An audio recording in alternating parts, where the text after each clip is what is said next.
Awesome. So thank you all for coming to my talk today. My name is Jono Shirley, and I'm a senior games user researcher at PickPock. So I've been at PickPock now for around 5 years or so.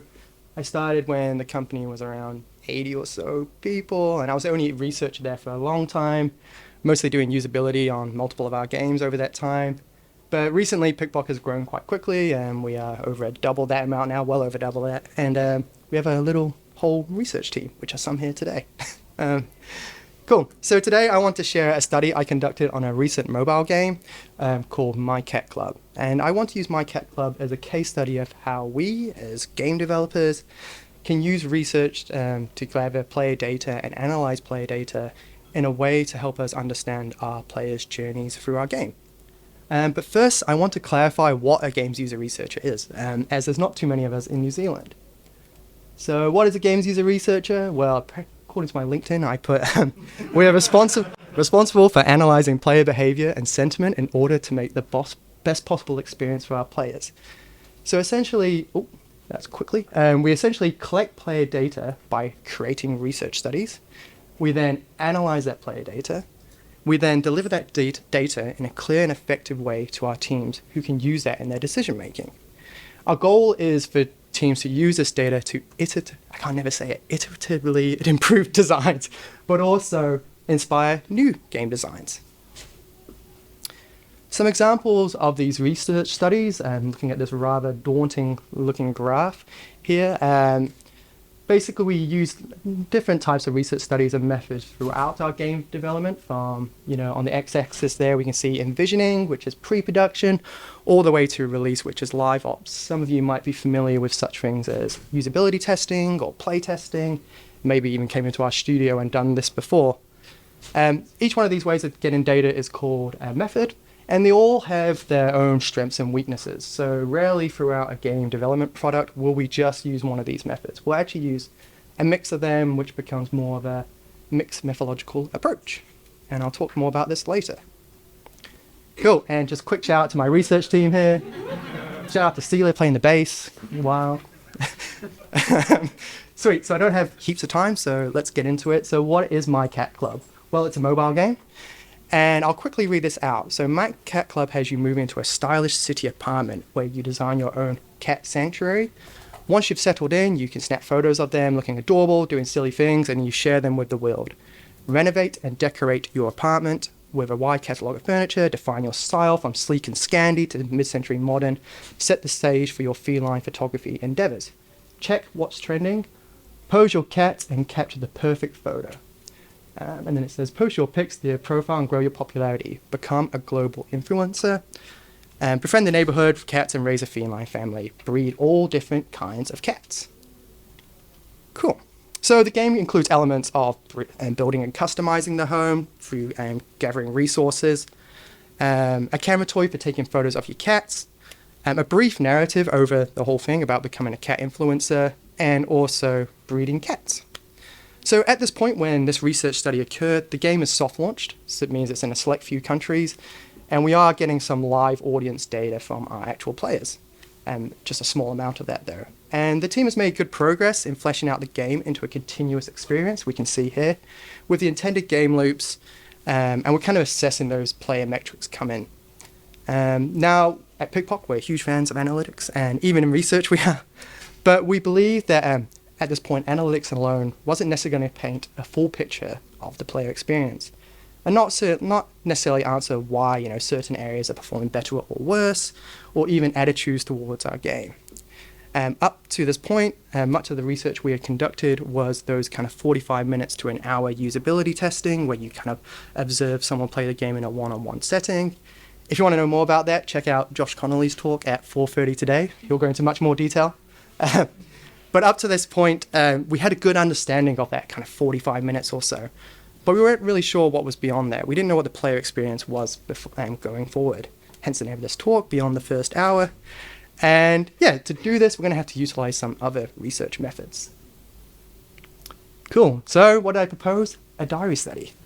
So one of the best ways that you can collect qualitative insights from your players' ongoing experience in your game is to do a diary study. So with a diary study, you can hear about, what the player likes, dislikes, their progression, if it's too easy, too difficult, if they want to stop playing, if anything particularly sucks in the game. It can be as wide and as narrow as you like, depending on what you're trying to find out in the study. The general layout of a diary study is essentially this. Person plays game, then person logs information about their experience playing the game, and so on over a period of time. To do this, obviously, you're going to have to do some recruitment. You're going to have to find some people that would be willing to play the game and also be filling out a diary during this point. And you're also going to have to maybe make some templates or diaries for them to fill out. But what quickly happened here is all these other kind of methods and ways to gain insights came into the equation, and we started to employ these in our study. And I'm going to go into each one of these quickly. And this is a weird disclaimer, but during our study, there was a live A/B test happening in the game where there was two different versions of a mechanic in the game. One where instead of exploring, there was a timer, and the other version was a mini game. I don't want to talk about this too much today because it would be like a whole 30-minute talk in itself. So I've kind of just left that out, but you just might see it in some graphs as we go along today. But otherwise, I still would have run the study exactly the same, so it doesn't matter. Cool. All right, recruitment. So that's me there. Please play this game and fill out your diary each day. So how did we get the recruitment? Well, we're actually really lucky at PickPock. We have our own database. In this database, we have around 1,400 or so local testers within the Wellington region, all eagerly keen to come into our studio and play our games, whether this is in a one-on-one usability test or a multi-hour-long PC test, or in this case, a diary study. Basically, you can even go on our website and have a look if you want. People sign up, they provide some of their details, what platforms they regularly play on, what kind of genres of games they like, even their favorite games. And we use this for kind of filtering through to find people that we want to participate in our study. Now for this study, we want to get like around 40 or 50 people that we want to make contact with to see if they'd be interested. From here, we would screen them, quite a bit of back and forth here until we found around 20 or so people that we were keen on participating in this study. Cool. So we've done that. We've got 20 eager people who are like, yeah, sure, I'll play this game and fill out a diary each day. Cool. And then from here, we organized an onboarding session over Google Meet. So we kept it online to make it easy for them. Basically, in this onboarding session, we kind of highlighted what the person was going to expect each day. So first of all, we say, hey, welcome to the study. Thanks for helping us out. And we give them a brief overview of these diary entries, what they're going to look like. So at 7 o'clock each day, you're going to get an email. And this email is going to have the diary in it, and we would like you just to fill out to share your experience playing the game that day. We ask, you can provide as much information in this diary as you like, and just try your best to capture your experience as best as possible. And from here, you can submit that, and that's it. We also advise them on our first day that could you please share your unique player ID for us? This is going to be really important for us later to capture player analytics metrics. And I'm going to go into more detail on that again later. Ending or leaving a study, any type of research you do, you got to make it very clear that, you can leave the study whenever you want, and that's totally fine. Just please let us know. Payment, I'm going to pay them. And thanks. So that's my email there. Just please reach out if you have any questions during this period. And yeah, sounds simple. That was it. But this is what's happening now. So it begins. We've got people doing it. They're going to go and play this game, and they're going to fill out a diary for as many days as they like. So now we've got responses coming in. What do these diary entries look like? Kind of looks like that. So I'm just going to quickly touch on the kind of surveys that they were filling out each day. So for the most part, they're filling out these really simple daily diary entries. Just provide your name. Did you play My Cat Club today? Yes, no. If you did, sweet. What did you like? What didn't you like? Did you come across any bugs or glitches or anything else you want to share? Here, you're keeping it very broad, open-ended for them to provide as much information as they like, kind of encouraging them more to fill it out. And the second part is these key day surveys. Now here you can be a bit more specific. And these can occur certain days on your study. I don't know, depending on when things unlock in your game, maybe day 3 or day 5 or day 7 or whatever you have in mind, then you can be a bit more specific about their experience. Here we're asking questions like, what features are you enjoying most so far? What are your current goals? Is it easy or difficult to progress? What keeps you coming back each day to play the game? So we're being very specific here about what we're trying to find out in this study. And a churn survey or an end survey. So when you're doing a diary study, if someone wants to stop for reasons such as they just don't want to keep playing the game anymore, then we ask them to please fill out just briefly before they do, because it's very important to find out why someone doesn't want to play your game as much as they do want to play your game. Cool. And this is kind of what it looks like on my end. I'm getting all this open-ended text. I'm like, oh crap, it's all coming in. And I'm kind of each day just kind of admin organizing it. But for the most part, the diary study is kind of just running itself. Cool. I'm just going to grab a bit of water.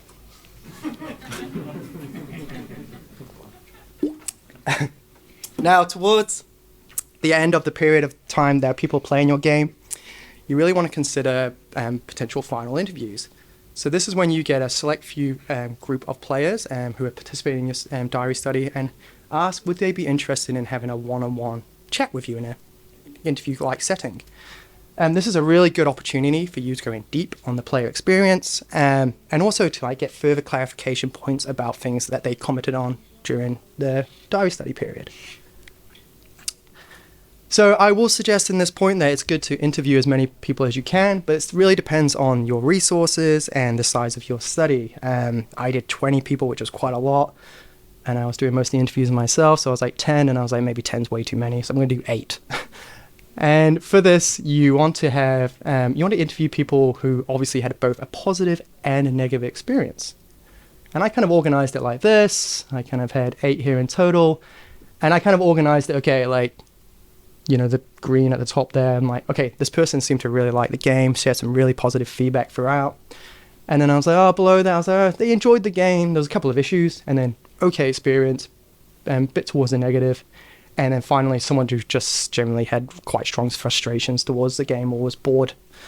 And spoilers, yes, negative players often provide the most useful feedback, especially, and I did that a lot in my report, which I'll touch on more later as well. And this is kind of what it looked like on my end. You can see I've printed off someone's diary entries there, some really hectic notes, highlighting areas I want to talk about, and made some comments myself. And I did a quick printout of some of their analytics, just to bring up some interesting talking points. Cool. And that's me after a hard day of interviewing. Someone captured that. I don't know where it came from. We were videoing the interviews. Okay. It was a long day. All right. Analysis phase. Okay, so you've done the diary entries, you've done final interviews, you've got a hell of a lot of open-ended text. So now you're going to think about how we're going to look at all of this. But briefly before that, I kind of want to touch on the analytics metrics that I mentioned before. Cool, and this is them. That's not a stock photo, that's the actual team, and they are a lovely bunch. They sit right across from us. So when performing any type of user research, you kind of want to use the resources that are available to you, including analytics. The main reason we want analytics during this study is to collect behavioral data, as opposed to what we've done so far in this study is mostly called attitudinal data. And these are, so attitudinal data is, what people say, versus behavioral, what people do. So diary entries, classic example of this. People are just writing down their sentiments, their beliefs, their thoughts, all in this whatever it can be. And you can see this sometimes, in things like surveys or interviews. Behavioral data is, analytics data, where are people engaging with in your game? Where are they going in your game? Where are they spending currencies in your game? This can also be seen in things like A/B testing, where you put one group against another, and usability testing. You're actually watching people interact your game and seeing what they do. And great research is when you can combine, both of these elements. Cool. So I'm like, hey, analytics, can you give me the following information? Heinrich no longer works there, but he's around somewhere. And we asked, can we get ads? And can we get how many gems they've spent? Can we also get, how many cats they've bred or bought, the furniture built, photos taken, and tasks completed? That's missions completed. And they're like, yeah, no worries, easy as, we can do that. And this is kind of what they provided, and you open one of these up and you're like, oh my God, it's all these numbers. But on the left there, the PQ IDs, that's just the unique player ID, and then you can see how long the days they were playing, and whatever they were doing in the game is the metrics there, which we will tidy up later for our nice report. Cool. How am I doing? I got heaps of time. Thematic analysis. So this is the final form of analysis we did. There's no fun way to talk about it, really. It's quite dry, but it is pretty cool what it does. So when you've got a lot of open-ended text, such as like a diary entries, we can use a tool called Thematic Analysis, which finds frequency of themes in large amount of text.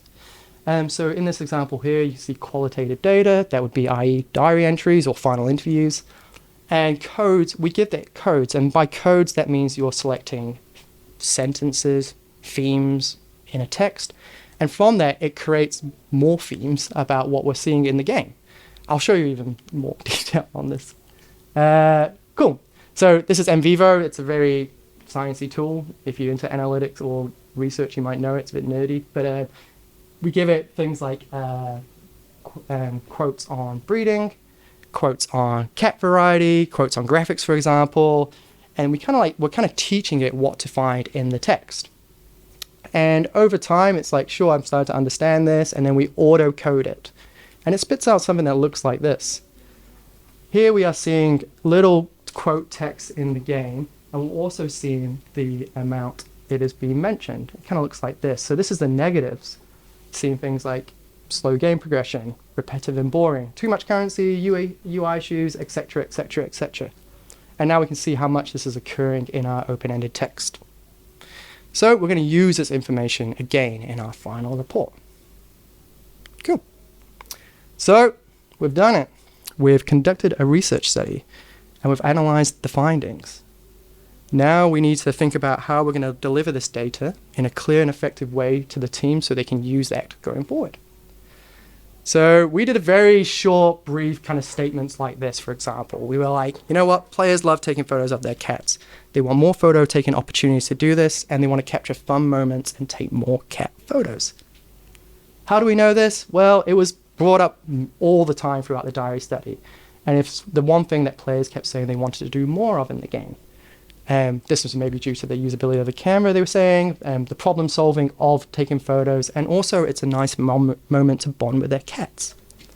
And we can see in a final interview, and the top quote on the right there, you know, it's like in real life when people are going around taking photos of cats. It reminds me of that. And we can see in the analytics here that, granted, in the first day or two, when the game allows you to, you're taking lots of photos, but when it comes down, it starts to stabilize, and it's consistent basically throughout the amount of days people are taking photos. However, we did find also that there was an overwhelmingly strong frustration towards some of the photo energy timers in the game, and also the time it takes for them to charge. And, you know, this related to people finding it drastically slow to progress and block them from bonding with their cats. And we asked, you know, in the final interviews, if there was one thing you could change in the game, what would that be? And they said we would want more photo energy, or at least more opportunities to take photos in the game. And this was clarified also in our final interviews. Cool, what else did we find out? This one's interesting. So players want to play the game for longer sessions. Players frequently, again, wrote in the diary studies that they were often forced to put the game down when they could have played the game a bit longer, and it caused them to stop playing. We can see in our thematic analysis as well that, you know, not much to do, and long energy refuel is kind of higher up on the end there of open-ended text that we're seeing. But also we are seeing in the average session duration that, you know, again, it's quite high during the first few days here on the x-axis, but they are playing for around, you know, like averaging about 20 to 25 minutes a day in total, which isn't too bad. Well, it depends on the designer. You'd give this to the designer and say, hey, this is what people are doing. How do you feel about that? And they will let you know. What else did we find out? Players need more control over breeding and managing cat spaces. Again, the game allows you to do this.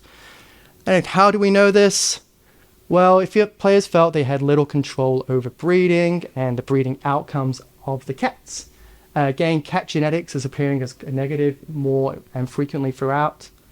And players were suggesting in the diary study that they would rarely get the cat that they wanted or was an option that was given to them when presented.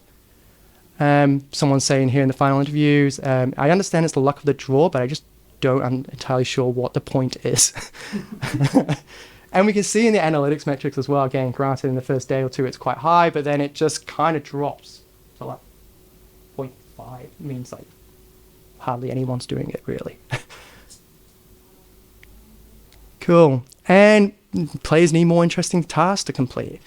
Again, the tasks are quite repetitive and boring. This was brought up a lot in the negatives and quite high up again on the thematic analysis, repetitive and boring, which we dug into deeper, which related to the tasks. And someone's saying in the final interview, it's either breed a cat, let the cat out, explore, buy furniture, and it comes monotonous over time. It's just the same thing over and over. And so on. Players want more story context, and so on. So there's like lots of stuff that we presented here to the team. Okay, I realize now that we really need to spruce up these reports. They look quite ugly, which will be my first job when we get back. So all these findings were put into this report, which we presented to the product team. Most of these issues were either addressed quickly or backlogged to work on separately. Through the study, we now have more support in understanding what we were seeing in the live version of the game when viewing the analytics. And we also had the evidence to back this. We also have a greater understanding of where the areas of the game are appealing, where it definitely needs improvement, and potentially what direction of the game we should take this in future. If you would like to play My Cat Club, it is still soft launched in New Zealand, and it's on all the app stores. So thank you. If you have any questions, I don't know, we might have time for questions, but if you want to talk to me after, just go, I'm a LinkedIn person, and go there.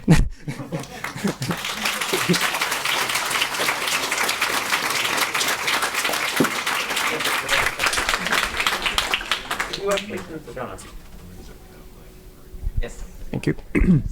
Hi. So you've mentioned that your audience for your study was from the Wellington region, and that in particular you took a small sample and you curated it further. So I'm guessing that your target audience was more than just New Zealand gamers. Correct. So how did you account for the selection bias that you'd intentionally induced at 2 points? Yeah, that's a common question that occurs at our company around, whether, because, predominantly our mobile gamers are potentially based in the US, and that's our market. I mean, recruitment is difficult, and we do the best we can.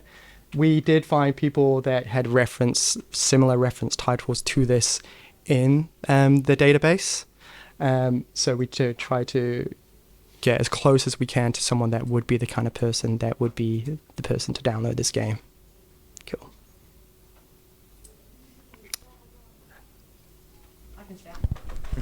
It's something that we found that, what players say they want isn't necessarily what they want. Yeah. How do you work around that? I mean, you guys have got a ton of experience. Yeah, that's like... Yeah, that's a big conversation as well, and something that we have with the product teams a lot. Definitely players will say they want something, and that's not necessarily true. And we try and use all the evidence that we have to back that. One thing I've seen in my time is when one player they say something or a frustration to another, it actually relates to something else in the game completely, and that can affect their experience. So it's really trying to understand what the core issue is there. So yeah, if someone says something straight off the bat, like an audience, just take it with a grain of salt and really figure out what they're saying. Yeah. Any other questions? I have a question. Okay. Well, as a GUX researcher, you're always about understanding your players. What about the UX of the UX? So, what were some of the learning outcomes for you during, carrying out? Oh yeah, good point.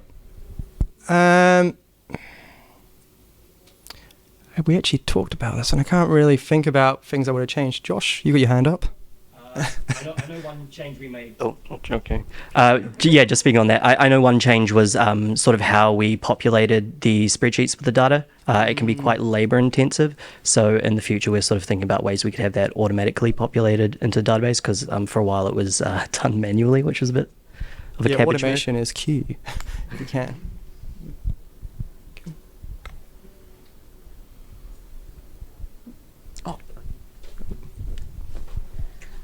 Hey mate, great presentation. Just a quick question on exit interviews. What is the advantage of an exit interview as opposed to just qualitative sort of section at the end of a form? What do you get from an interview? Ooh, you get a lot from an interview, which is really great. It's just about, because in a form, obviously, they can say something and you can't really follow that up with. But in interviews, we often go on for a while and we go in, I want to say deep is bad. We go in deep on what they're saying in the game. And also clarification points, specifically if it's like a negative player, we want to go definitely find out what's going on there. Right. So are you factoring into those interviews the actual expressions and demeanor of the applicant? Yeah, definitely, because it is over a video call as well. So we are it does feel very like in person, and we are keeping an eye on that as well. Okay, and would you? Sorry if I'm taking up too much time. Would you say that you're getting similar answers in those interviews, but in a personal, more personal context? Yeah, I feel like again, it's just more evidence to back whatever they're saying, or just fleshing out exactly what specifically they mean as well. Okay. And people were even like sharing their game during those interviews as well, and showing them how they did things. So the interviews, they open up more. I think they're actually even more fruition, whatever, than the diary entries. Yeah. Yeah. Cool. Definitely worth doing if you do this. All right. No other questions? Yeah. Oh.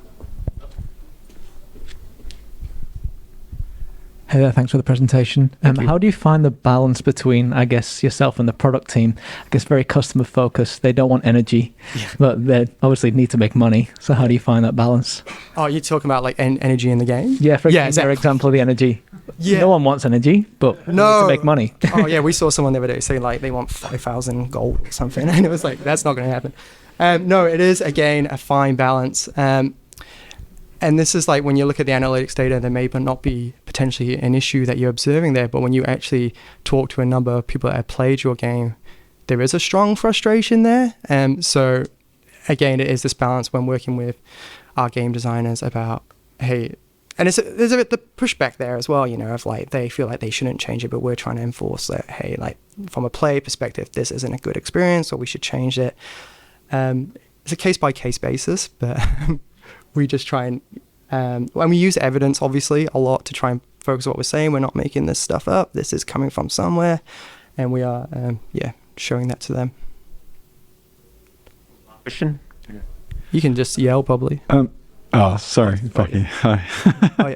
Oh, someone back there. So just kind of bouncing off that last question, when you're talking to, say, like your design team or your product team about your findings, I guess, not to go too high level, but what's your approach for sort of like tackling like the bias that you might be like getting from the data versus like interpreting it and like directly championing for the player? Like, do you have like your own approach of presenting data to your team, or do you just try to give it straight, or try to give it from a different perspective? We try and give it straight, as straight as possible. And we're trying to improve. We are always trying to improve how we present our findings. Data can be hard to visualize sometimes, so we just try and give it as most clear as possible. But yeah, we try and be as non-biased as possible, and that means we do have to say like negative things throughout the game, but also positive things as well. Cool. Hello. Yep. So you mentioned that Pinkbot already has quite a well-established database of playtesters. Yeah. For a less established studio who's trying to find playtesters and entice them somehow, do you have any recommendations for how that would, what's the process for that? Yeah, ours has grown quite rapidly. Well, not rapidly, it took a long time, but at start, we had just a simple Google form, like, hey, would you be interested in this? Obviously, we definitely do pay our playtesters at the moment, but I suppose if you're starting out, people will do it for the sheer love of it if you can. We used to target, we used to get a lot of students, we still do, so going up to like universities or campuses or anything like that, and just either sharing a QR code to the form or even a printout is a quite effective way just to start a small database, and then from there, it'll grow it over time if you wish to. But yeah. Cool. Thank you, Jono. No worries, that's half an hour.